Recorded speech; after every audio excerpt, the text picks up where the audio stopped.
আসসালামু আলাইকুম। আপনাদের মজাদার একটি রেসিপি হাঁসের মাংস।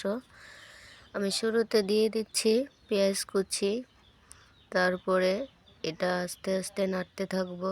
হালকা বাদামি কালার হয়ে আসলে আমি এর সাথে কিছু আদা রসুনের পেস্ট অ্যাড করে দেব।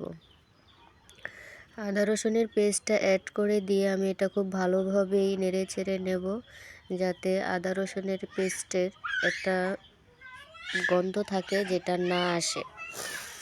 তো এরপরে আমি এখানে দিয়ে দেব এই গরম মশলার কিছু উপকরণ, যেগুলো আমি হালকা ভেজে সেদ্ধ মানে ছেঁচে নিয়েছি, অতটুকু পুরোপুরি পেস্ট না।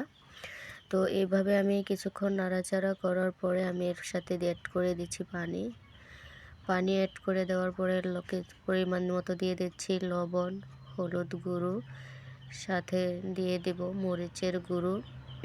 মরিচের গুঁড়োটা আপনারা আপনাদের স্বাদ অনুযায়ী দিবেন, ঝাল বেশি খেলে বেশি। এরপরে দিয়ে দিচ্ছি আমি জিরার গুঁড়ো দেওয়ার পরে আমি মশলাটা খুব ভালোভাবে সিদ্ধ করে নিয়েছি। এর সাথে দিয়ে দিচ্ছি আমি হাঁসের মাংস দেওয়ার পরে আমি এটা ভালোভাবে কষিয়ে নেব। কষিয়ে নেওয়ার পরে দেখতেই তো পারতেছেন কীভাবে কষিয়ে নিচ্ছে। কষিয়ে নেওয়ার পরে এটা এভাবে হতে থাকবে। এরপরে আমি এর সাথে দিয়ে দেব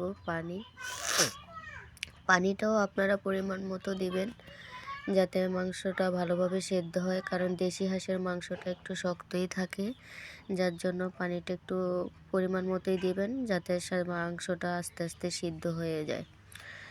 তো এভাবে নেড়েচেড়ে দেওয়ার পরে আমি কিছুক্ষণ রেখে দিলাম। এরপরে আমি এর সাথে পানি অ্যাড করে দিচ্ছি। পানিটা অ্যাড করার পরে আমি এটা ঢাকনা দিয়ে রেখে দেব প্রায় 20 মিনিটের মতো। এর সাথে অনেকে